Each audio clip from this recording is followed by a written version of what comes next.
नमस्कार मंडळी, श्री स्वामी समर्थ. अधिक महिन्यात मृत्यूपंचक लवकरच सुरू होतोय आणि या काळात काही गोष्टी चुकूनही करू नये असं सांगितलं जातं. आणि मग अधिक महिन्यात मृत्यूपंचक नेमका कधी लागणार आहे आणि तो कधी संपणार आहे, या काळात नेमकं काय करू नये आणि हे 5 दिवस अमंगल का मानले जातात, चला तर आपण जाणून घेऊया. भारतीय संस्कृतीत अनेक वैविध्य आढळून येतं. अनेक परंपरा प्राचीन काळापासून अवैधपणे आजपर्यंत सुरू असल्याचं आपल्याला पाहायला देखील मिळतं. मराठी वर्षात दर 3 वर्षांनी अधिक महिना येतो.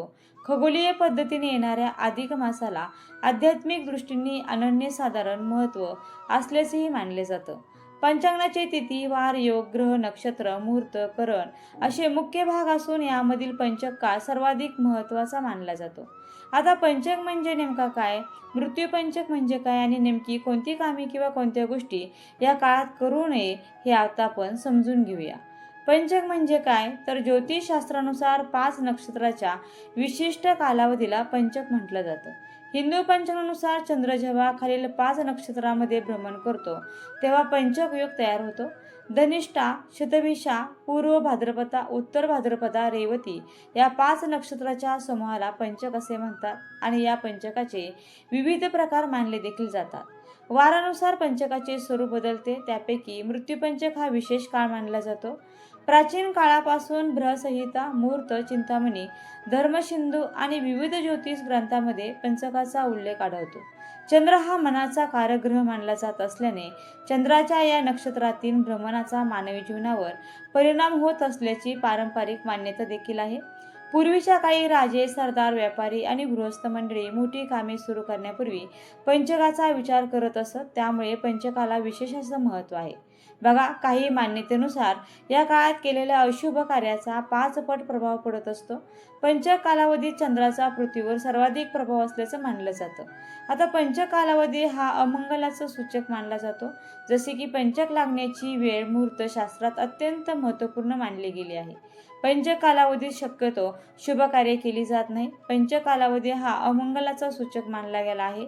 ज्योतिषशास्त्रानुसार पंचक काळात कोणाचा मृत्यू झाला असेल तर ते अशुभ मानले जाते. पंचक काळात एखाद्या व्यक्तीचा मृत्यू झाला तर त्यासह लगतच्या कालावधीत कुटुंबातील 5 जणांचा मृत्यू होण्याची शक्यता असते, असा दावा शास्त्रात केल्याचं पाहायला मिळतं. आता अधिक महिन्यात मृत्यूपंचक काळ कधी आहे, तर ज्योतिषशास्त्रानुसार सप्ताहातील प्रत्येक दिवशी लागणाऱ्या पंचकाचा प्रभाव हा भिन्न असतो. पंचक कोणत्या दिवशी लागतो यावर त्याचा प्रभाव कसा आणि किती असेल हे अवलंबून असल्याचं सांगितलं जातं. पंचकाचा प्रारंभ रविवारी होतो तेव्हा त्याला रोगपंचक म्हणतात. पंचक सोमवारी सुरू होतो तेव्हा त्याला राजपंचक म्हणतात. मंगळवारी लागणारं पंचक अग्निपंचक नावाने ओळखलं जातं. बुधवारी आणि गुरुवारी लागणाऱ्या पंचकाला दोषमुक्त पंचक असं म्हटलं जातं. शुक्रवारी सुरू होणाऱ्या पंचकाला चोर पंचक असं म्हटलं जातं. शनिवारपासून लागणाऱ्या पंचकाला मृत्यू पंचक असं म्हटलं जातं. आता आज शनिवार म्हणजे 6 जून रोजी सायंकाळी 7:03 पंचक प्रारंभ होत आहे आणि तो गुरुवारी 11 जून 2026 रोजी सकाळी 8:16 असणार आहे. म्हणजे या वेळेत पंचक समाप्त होणार आहे. मृत्यूपंचक हे अतिशय कष्टदायी आणि प्रतिकूल मानलं जातं आणि आता या काळात काय करू नये, तर ज्योतिषशास्त्रानुसार पंचक कालावधीत काही कार्य करणं निषिद्ध मानलं गेलेलं आहे. पंचक कालावधीत लाकडाची खरेदी करू नये, घराच्या छताच्या दुरुस्तीचं किंवा नवीन बांधकाम करू नये. पंचक काळात दक्षिण दिशेकडे प्रवास करणे वर्जित मानलं गेलं आहे. तसेच कोणत्याही प्रकारच्या इंधनाचे भंडारण करू नये अशी देखील मान्यता असल्याचंही सांगितलं जातं.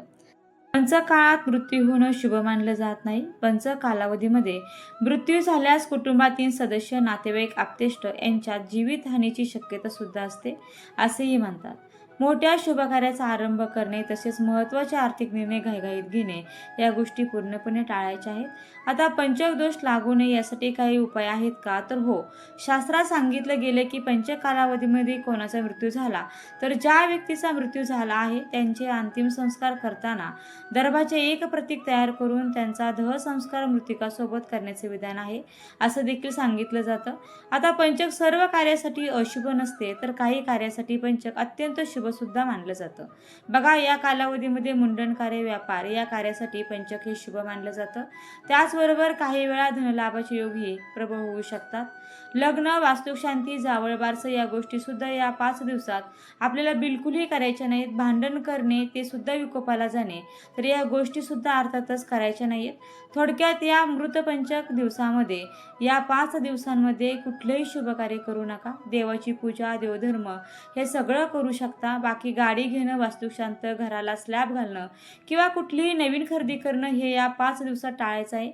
बाकी देवाची सेवा, अधिक महिन्याचं वाण, आईची ओटी हे सगळं काही आपण या 5 दिवसात करू शकतो. पण ही जी काही कामे आहेत ही चुकूनही करायची नाहीत, जे मी तुम्हाला आता सांगितलेले आहेत. बघा, संत ज्ञानेश्वर महाराज, संत तुकाराम महाराज, समर्थ रामदास स्वामी आणि अनेक संतांनी नेहमी सांगितलं आहे की कोणत्याही ग्रह योगापेक्षा भगवंताचे नाम श्रेष्ठ आहे.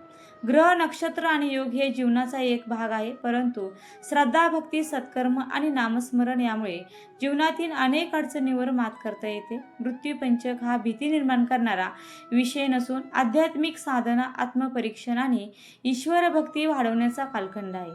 या काळामध्ये मन शुद्ध ठेवून जप, तप, दान, सेवा आणि सत्संग यांना प्राधान्य द्यावे. पंचकापेक्षा परमेश्वराचं नाम मोठे आहे आणि भयापेक्षा भक्ती श्रेष्ठ आहे. तर हा माहितीपूर्ण व्हिडिओ आवडला असेल तर व्हिडिओला नक्की लाईक करा, शेअर करा आणि चॅनलला सबस्क्राईब करायला मात्र विसरू नका. व्हिडिओ शेवटपर्यंत पाहिल्याबद्दल अगदी मनापासून तुमची खूप खूप आभारी आहे. धन्यवाद. श्री स्वामी समर्थ. जय जय स्वामी समर्थ. रामकृष्ण हरी. जय जय रामकृष्ण हरी.